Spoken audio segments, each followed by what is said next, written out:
नमस्कार, स्वागत है आपका मेरे channel Hindi by doctor Anamika में। और आज हम विशेषण का एक और महत्वपूर्ण हिस्सा लेकर आपके सामने आने जा रहे हैं, जो है विशेषणों की रचना। हमने विशेषण के भेदों को देखा था, अवस्थाएं देखी थी। अब हमें ये देखना है कि विशेषणों की रचना कैसे होती है। यानी कुछ शब्द तो विशेषण होते हैं और कुछ शब्दों से हम विशेषण शब्द बना लेते हैं। ये एक बहुत ही महत्वपूर्ण हिस्सा है, हर प्रकार से विशेषण को जानने समझने के दृष्टिकोण से भी और परीक्षा के दृष्टिकोण से भी, क्योंकि परीक्षा में विशेषणों की रचना या विशेषण पहचानने के लिए प्रश्न आया करते हैं। तो आगे बढ़ेंगे और देखेंगे कि विशेषण की रचना कैसे होती है, इस पर हम ध्यान देंगे। लेकिन उससे पहले आपको बताना चाहूंगी कि मेरे चैनल में दाहिनी ओर सब्सक्राइब का बटन दिख रहा होगा आपको, उस बटन को दबाएं, चैनल को सब्सक्राइब कर ले, ताकि मैं जो भी नया वीडियो डालूं वो उसकी नोटिफिकेशन आप तक पहुंच जाए। तो आगे बढ़ते हैं, हम विशेषण की रचना के संबंध में बात करते हैं और चर्चा करते हैं कि विशेषणों की रचना क्या है। सबसे पहले हम विशेषण को देखेंगे इसके लिए और याद करेंगे पुरानी बातों को कि विशेषण है क्या। तो विशेषण संज्ञा सर्वनाम की विशेषता बताता है ना। विशेषण क्या करता है? संज्ञा सर्वनाम की विशेषता बताता है। यह है विशेषण।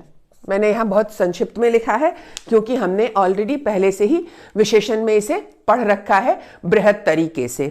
अब आगे बात करते हैं कि विशेषणों की रचना की जरूरत क्यों पड़ी। कि कुछ शब्द तो मूल रूप में विशेषण होते हैं, मूल रूप से वो विशेषण होते हैं, परंतु कुछ शब्दों में परिवर्तन करके संज्ञा सर्वनाम क्रिया और अव्यय शब्दों में परिवर्तन करके, यहां मैं मिटा दूं इसकी जगह, इसको यहां लिख देती हूं। परिवर्तन संज्ञा सर्वनाम क्रिया अव्यय शब्दों में उपसर्ग प्रत्यय या कुछ परिवर्तन कर हम नए शब्दों का निर्माण करते हैं। तो कुछ तो मूल रूप से विशेषण होते हैं, जैसे लंबा, गोरा, ठीक है ना, काला, सुंदर, नया इत्यादि। ये सब मूल रूप में विशेषण होते हैं। लंबा, नाटा, गोरा, काला, ये मूल रूप में विशेषण होते हैं।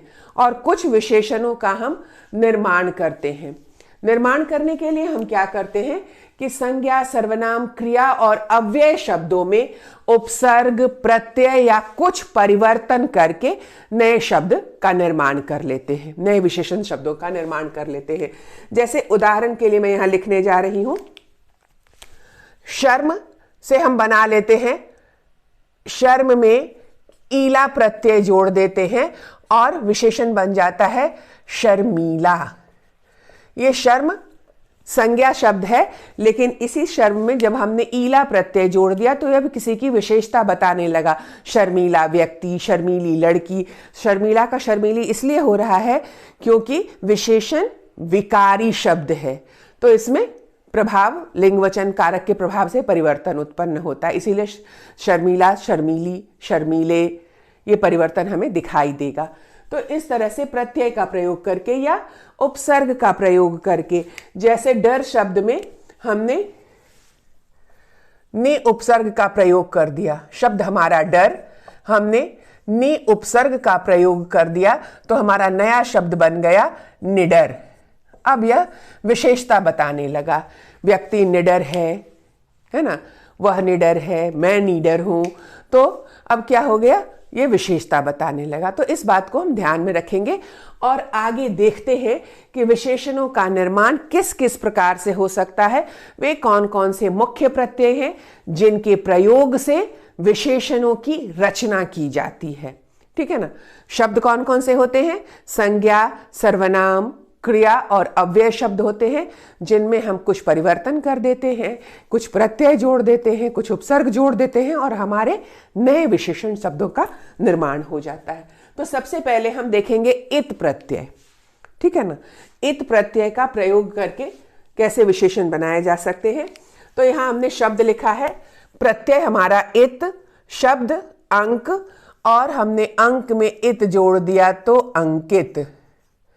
अब यह विशेषता बता रहा है, अंकित पंक्तियों को पढ़ें, है ना, अंकित शब्दों। तो यह विशेषता बताने लगा। लक्ष्य में अगर हमने इत जोड़ दिया तो लक्षित। ठीक है। अब लक्ष्य संज्ञा शब्द है, इत जोड़ दिया, लक्षित, अपने लक्षित काम पूरे करो। चयन में इत जोड़ दिया, चयनित, चयनित प्रतिभागी उपस्थित हो, चयनित यानी चुने गए, चयन चुनाव। तो इस तरह से ये विशेषण शब्द हो गया। अब ये विशेषता बताने लगा। अब हम यहां देखेंगे एक प्रत्यय को अगर हमने प्रयोग किया तो अंश में एक प्रत्यय लगा दिया, आंशिक विशेषण बन गया। देह में इत प्रत्यय लगा दिया, दैहिक, यानी देह से संबंधित, दैहिक सुख, देह को जो सुख मिलते हैं तो दैहिक हो गया। हृदय से हार्दिक, हृदय से हार्दिक, मर्म से मार्मिक, संसार से सांसारिक, इतिहास से ऐतिहासिक, रसायन से रासायनिक, है ना, रासायनिक परिवर्तन, रासायनिक खाद। तो अब ये विशेषता बता रहा है परिवर्तन की, खाद की, कि ये रासायनिक है। तो ये शब्द अब विशेषता बताने लगे हैं, संज्ञा शब्द से विशेषण शब्द में परिवर्तित हो गए प्रत्यय जुड़ने के कारण। ठीक है ना, प्रत्यय जुड़ने के कारण ये क्या हो गए, विशेषण शब्द हो गए। जैसे कलंक से कलंकित। ठीक है, अब आगे बढ़ेंगे। फिर हम देखते हैं ईल प्रत्यय, इल प्रत्यय। ठीक है ना, तो पंक, पंक का अर्थ होता है कीचड़। ठीक है, लेकिन अगर हमने पंक में इल प्रत्यय जोड़ दिया तो हमारा हो गया पंकिल। पंकिल रास्ता, यानी कीचड़ नुमा रास्ता। ठीक है, चोट, चोटिल, चोटिल व्यक्ति, चोटिल अंग। जटा से जटिल, तो ये विशेषण शब्द बन गए। ठीक है ना, अब हम इनका काम क्या करेंगे, विशेषता बताने के लिए इनका इस्तेमाल करेंगे। और आगे देखते चले जाते हैं। चमक में ईला प्रत्यय लगा दिया तो क्या बन गया, चमकीला। रस में ईला प्रत्यय लगा दिया, रसीला, है ना। कांटा में ईला प्रत्यय लगा दिया, कटीला। रसीला फल, चमकीला पदार्थ, कटीला रास्ता, कटीली झाड़ियां। फिर उसी तरह से हमारे पास ईय प्रत्यय है।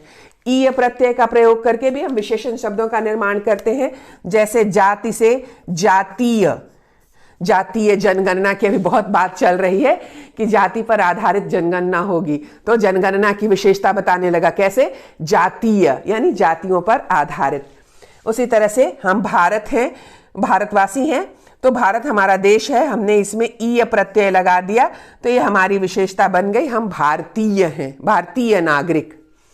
प्रांत से प्रांतीय। ठीक है, ईश्वर से ईश्वरीय। ये ईय प्रत्यय लगाने से हमने क्या किया, विशेषणों का निर्माण कर लिया। ईश्वरीय गुण, है ना, प्रांतीय स्तर पर या प्रांतीय भाषा, भारतीय नागरिक, जातीय जनगणना। अब ये विशेषता बताने लगे हैं। इसी तरह से हम फिर आगे देखेंगे इम प्रत्यय। अंत, इम प्रत्यय लगा दिया, अंतिम, विशेषता बताने लगा। रक्त, इम प्रत्यय लगा दिया, रक्तिम। रक्त यानी खून, रक्तिम जैसे कहेंगे रक्तिम आभा, लाल, अगर किसी का शरीर में हमें पूरा पूरा लाल चेहरा दिखने लगता तो हम कहते हैं उसके चेहरे पर रक्तिम आभा दिख रही है, तो रक्तिम विशेषण हो गया। उसी तरह से हमने कृत प्रत्यय का प्रयोग किया तो तिरस्कार में कृत लगा दिया तो वो हो गया तिरस्कृत। पुरस्कार में इत कृत प्रत्यय लगा दिया तो पुरस्कृत। ठीक है, फिर हम ई प्रत्यय को देखेंगे। रोग में हमने ई प्रत्यय लगा दिया, रोगी। अब ये विशेषता बताने लगा, रोगी व्यक्ति। लोभ में ई प्रत्यय लगा दिया, लोभी, यह किसी की विशेषता बताने लगा। ढोंग में ई प्रत्यय, ढोंगी। जापान में ई प्रत्यय लगा दिया, जापानी। बनारस में ई प्रत्यय लगा दिया, बनारसी, बनारसी साड़ी, बनारसी पान, है ना।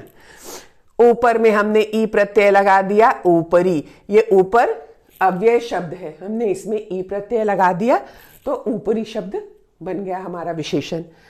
फिर वान और वती, वान और वती भी ऐसे उपसर्ग हैं, प्रत्यय हैं जिनसे हम क्या करते हैं, विशेषण का निर्माण करते हैं। जैसे गुण में वान लगा दिया तो गुणवान, वती लगा दिया तो गुणवती, ठीक है।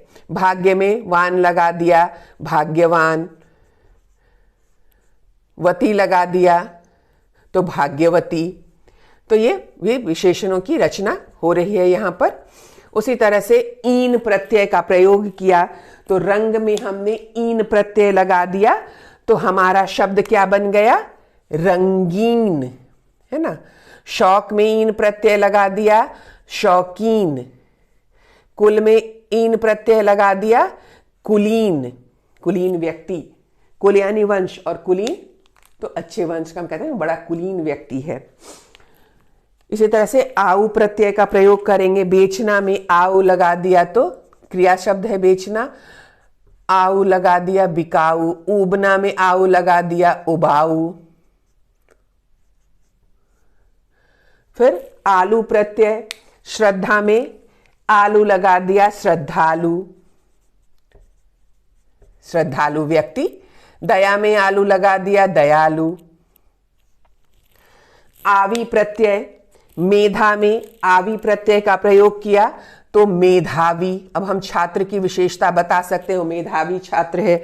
उसी तरह से हमने माया में आवी प्रत्यय लगा दिया मायावी, अब यह विशेषता बताने लगा, है ना। मायावी व्यक्तित्व, जो रहस्यमय थोड़े होते हैं तो हम कहते हैं वो मायावी व्यक्तित्व का मालिक है। फिर उसी तरह से मैं प्रत्यय का प्रयोग करेंगे तो सुख में मैं लगा दिया तो सुख में, दुख में मैं लगा दिया तो दुख में, ठीक है ना। तो मैं प्रत्यय के प्रभाव से भी हमने बनाया। उसी तरह से शाली प्रत्यय है, भाग्य भाग्यशाली, दुर्भाग्य दुर्भाग्यशाली, ठीक है। तो ये प्रत्यय हैं जिनके प्रभाव से विशेषणों की रचना होती है। इसके अलावा मैंने यहां पर लिखा हुआ है कि उपसर्ग का प्रयोग करके भी हम विशेषण बनाते हैं और कुछ थोड़ा सा परिवर्तन करके भी हम विशेषणों की रचना करते हैं। तो आगे हम यहां देखेंगे, कुछ शब्द मैंने यहां लिख रखे हैं जहां हम देखेंगे कि कैसे उपसर्ग का प्रयोग हम करते हैं या थोड़ा बहुत परिवर्तन करके नए प्रत्यय बनाते हैं। तो बल में हमने निर प्रत्यय का निर उपसर्ग का प्रयोग कर दिया तो निर्बल, है ना। स उपसर्ग का प्रयोग कर दिया तो सबल, ठीक है। तो ये निर्बल सबल क्या हो गए, विशेषण शब्द हो गए। निर्बल व्यक्ति, सबल व्यक्ति, ये विशेषण हो गया। हमने यहां लिखा हुआ है वन, ठीक है। इस वन से विशेषण शब्द बन जाएगा वन्य। अब हम कहते हैं ना वन्य पशु, वन्य प्राणी, ठीक है। कर्म में हमने परिवर्तन किया और शब्द बना दिया कर्मठ, कर्मठ व्यक्ति जो अपने काम के प्रति बहुत ज्यादा निष्ठावान होता है। लोहा से हमने लौह बना लिया और लौह पुरुष सरदार पटेल की बात सभी जानते हैं, उनका नाम जानते हैं। हमने लौह, लौह अयस्क, लौह खनिज, लौह पुरुष, तो ये विशेषता बताने लगा। डर में हमने नी लगा दिया निडर। पोक प्रत्यय का प्रयोग कर दिया तो डरपोक, ठीक है। उसी तरह से भय, आकुल जोड़ दिया तो भयाकुल, भीत जोड़ दिया तो भयभीत, भयाकुल व्यक्ति, भयभीत व्यक्ति, ठीक है। फिर पढ़ में हमने अन उपसर्ग अगर जोड़ दिया, अन उपसर्ग को जोड़ा तो हमारा बन जाता है अनपढ़। अन उपसर्ग को अगर हमने पढ़ में जोड़ दिया तो अनपढ़। अब ये व्यक्ति की विशेषता बताने लगा कि वह कैसा है, अनपढ़। पीछे से हमने बना लिया पिछला, आगे से अगला, गुस्सा से गुस्सैल जो स्वभाव का परिचय देने लगा, भूल से भुलक्कड़,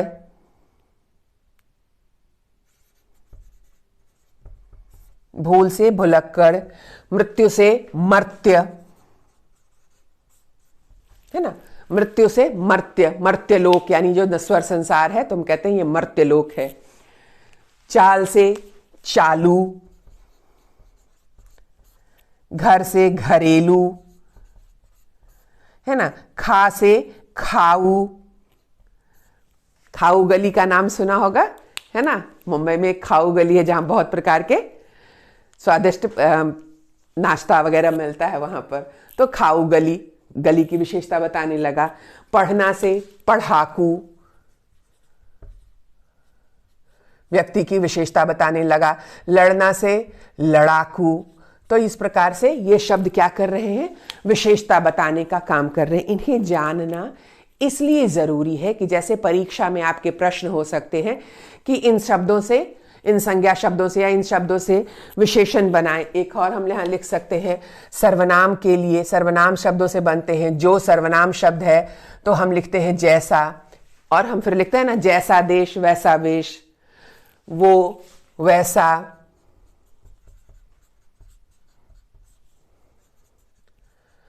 अपना। अपना से भी हम विशेषण बना सकते हैं, जैसे अपनत्व, अपनत्व का भाव या अपनत्व, इसे छोड़ दो। जो जैसा वो वैसा। उसके अलावा और हम बना सकते हैं इससे, जैसे कौन कैसा,